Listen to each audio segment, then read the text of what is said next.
Hello friends, welcome to my YouTube channel. कैसे हैं आप सभी लोग? आई होप आप सभी लोग ठीक होंगे। तो चलिए आज की हिंदी एक्सप्लेनेशन शुरू करते हैं। जैसा कि लास्ट पार्ट में हमने देखा था, हिटाला युआन से कहती है, योर मैजेस्टी, लेताओं ने इस महल को उड़ाने का सोचा था। मैं आपसे प्रार्थना करती हूँ, कृपया आप लेताओं को सजा दीजिए। तभी युआन सुनकर ये बात हिटाला युआन से कहने लगता है, मुझे लगता है कि तुम्हें घुटनों पर बैठना बहुत अच्छा लगता है, इसलिए तुम घुटनों पर बैठ जाओ। युआन के मुंह से ऐसी बात सुनकर वो दोनों शॉक्ड रह जाती हैं और युआन से माफ़ी मांगने लगती हैं।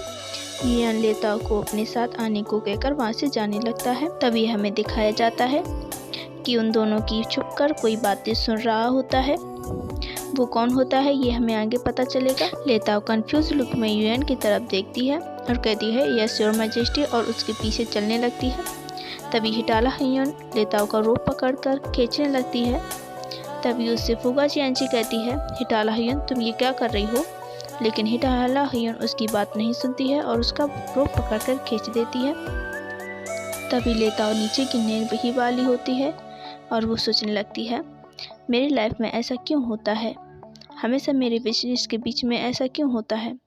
तभी युआन उसे गिरते हुए देखकर उसकी वेस्ट और रिस्ट को पकड़ लेता है और उसे गिरने से बचा लेता है। लेताओ शॉक्ड हो जाती है और वो दोनों कुछ देर ऐसे ही एक दूसरे को देखते रहते हैं।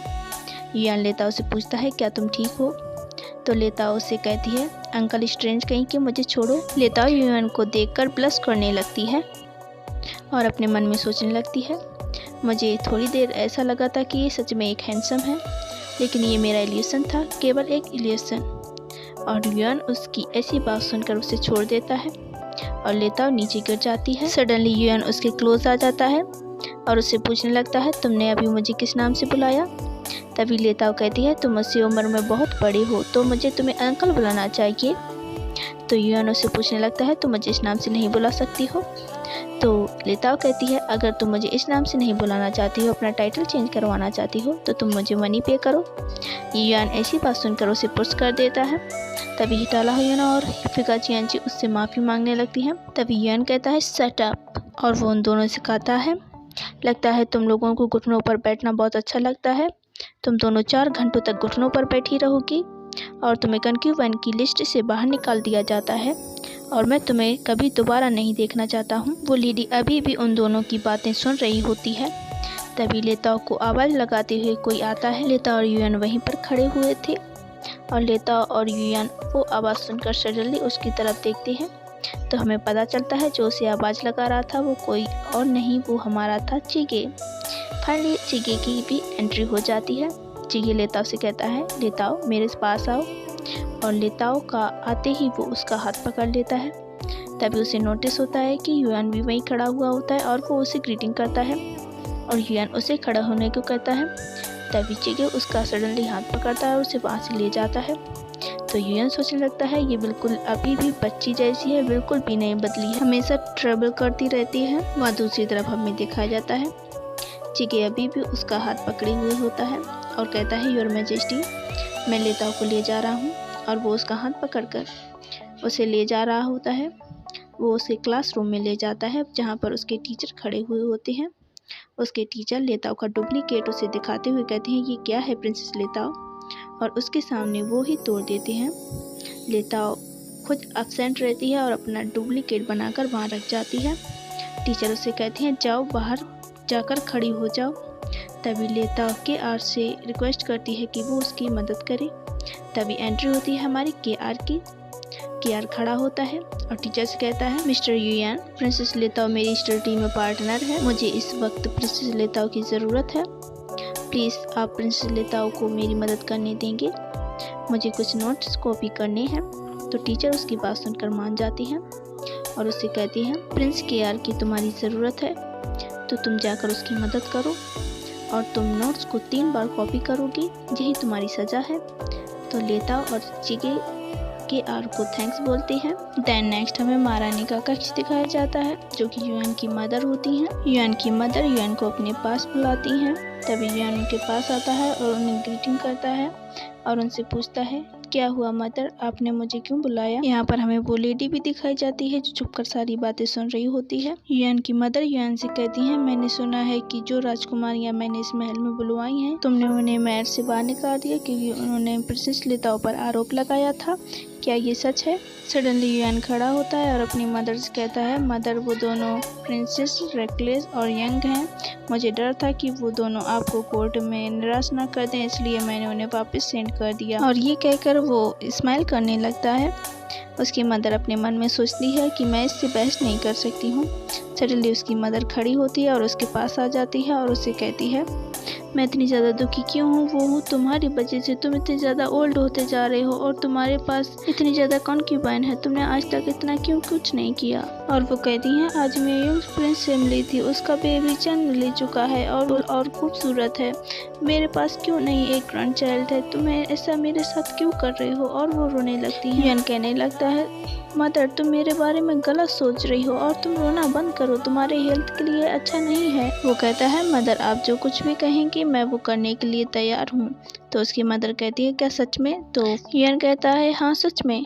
उसकी मदर कहती है, मैं कुछ प्लेसेस से कुछ प्रिंसेस मंगवाऊंगी और जो प्रिंसेस तुमको पसंद नहीं है मैं उन्हें वापस करवा दूंगी। उन प्रिंसेस में से तुम्हें कुछ पसंद करनी होगी और मुझे 3 साल में 2 चाइल्ड चाहिए, ठीक है? युआन को ना चाहते हुए भी उसे हाँ करना होता है।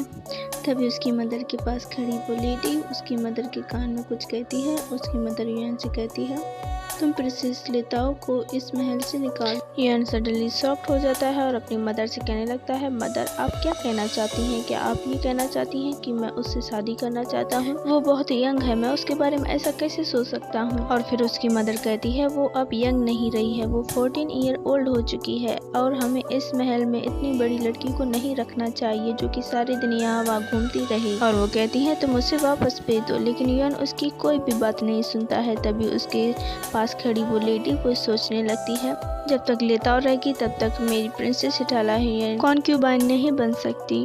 अगर वो लिताओ नहीं है तो उसे क्यों रिजेक्ट किया जाए? मैं ऐसा कभी नहीं होने दूंगी। ये लेडी हिटाला युआन की मेड है जो कि उसके साथ आई हुई है उसके प्लेस से, और वो अपने मन ही मन लिताओ को आउट कर देती है।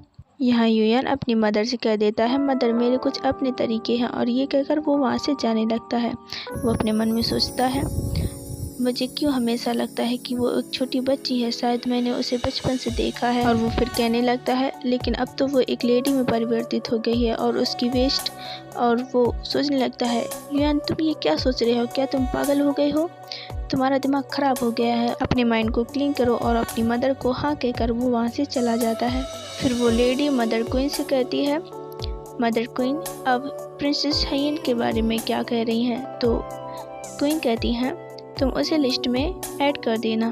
तो वो लेडी स्माइल करते हुए यस कह देती है। वहाँ दूसरी तरफ हमें रॉयल स्टडी हॉल में दिखाया जाता है, जहाँ पर चिकी तो नोट्स कॉपी करते करते सो गया था और लिताओ नोट्स कॉपी कर रही थी। तभी वहाँ पर केआर उसके पास आता है और उसके सर पर हाथ फहराते हुए उससे कहता है, लिताओ टीचर ने जो नोट्स तुम्हें कॉपी करने के लिए कहा था, क्या तुमने उसे फिनिश कर लिया? लिताओ कहती है, योर रॉयल हाइनेस मैंने अभी इसे खत्म नहीं किया है, ये बहुत लॉन्ग है। तभी केआर लिताओ के फोरहेड पर नॉक करते हुए कहता है, मैंने तुम्हें पहले ही बताया, मुझे केयुन बुलाया करो। केआर कहता है, मुझे तुम्हारी हेल्प करने दो, और वो नोट्स कॉपी करने लगता है। तो लिताओ कहती है, थैंक्स केयुन। देन नेक्स्ट हमें सीन में दिखाया जाता है कि हर जगह घोषणा कर दी जाती है कि महाराज युआन कॉन्क्यूबाइन सेलेक्ट करने वाले हैं। तभी 2 लड़कियां हमें दिखाई जाती हैं, जहाँ पर उसकी छोटी लड़की अपनी बड़ी बहन से कह रही होती है, सिस्टर मैंने सुना है कि महाराज युआन बहुत ज़्यादा हैंडसम और रोमांटिक है, वो कॉन्क्यूबाइन चूज करने वाले हैं। तभी दूसरी सीन में हमें एक लड़की को भागते हुए दिखाया जाता है और उसके पीछे एक छोटी लड़की भाग रही होती है। वो लड़की कह रही होती है,